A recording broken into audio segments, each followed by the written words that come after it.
Chapter 1, posted April 1st, 2020.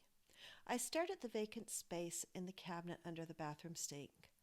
The last Wednesday in February, I purchased a 12-pack of 2-ply triple roll toilet paper literally hours before the run on toilet paper began. My roommate and I calculated the rolls would last us until the end of April.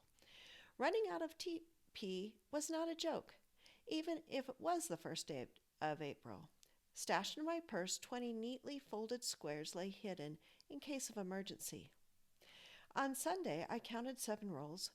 When I pulled out this one, I turned the empty paper tube over in my hands. The half-inch by 2-inch strip clinging to the glue refused to multiply. Frantically, I checked the rest of the cupboards in the bathroom, including the one that always stuck. A plunger, several old towels, one belonging to my grandmother, a stash of toothbrushes, toilet cleaner, 8 bottles of hand sanitizer, a rubber alligator. The alligator had been in the same spot for as long as I can remember, relegated to the far back corner because it frightened my younger sister when she was 2.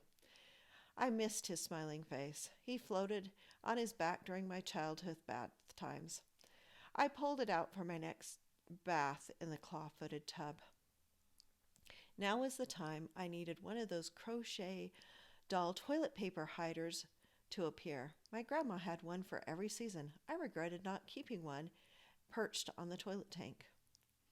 I ran down the steep staircase to the basement and the teeny bathroom my grandfather once used as a darkroom.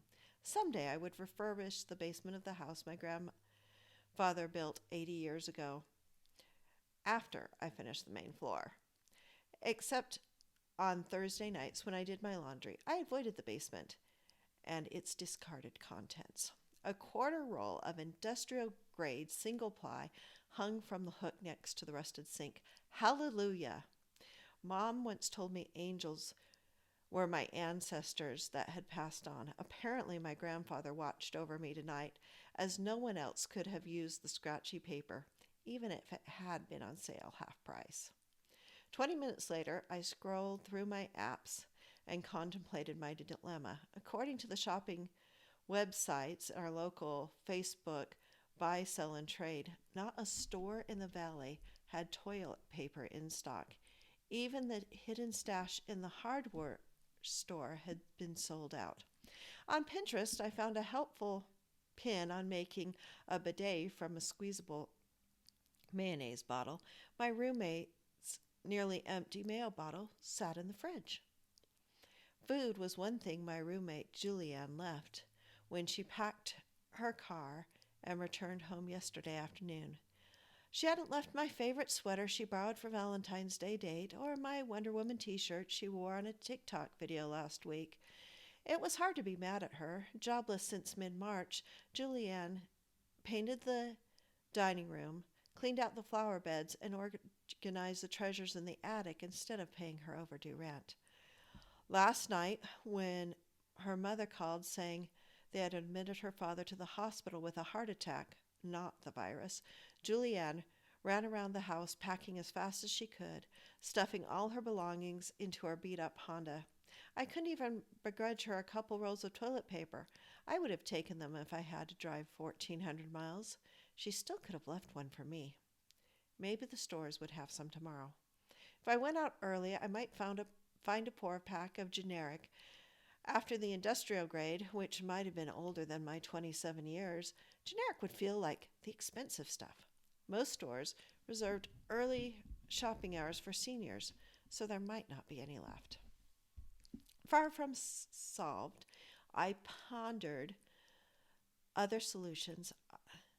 I could cut up one of my grandmother's ancient towels. Before disposable diapers, people would wash them out. I could do the same, with no roommates who would know.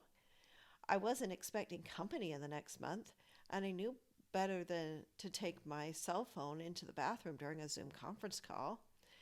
Before wielding the scissors or emptying the squeezable mayo bottle, I checked the local trade section of my Facebook group. A recent post caught my eye.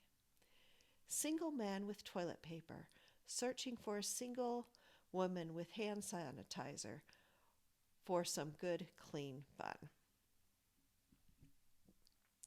Lauren Grace to Readers Group. Should she answer the ad? What would you answer?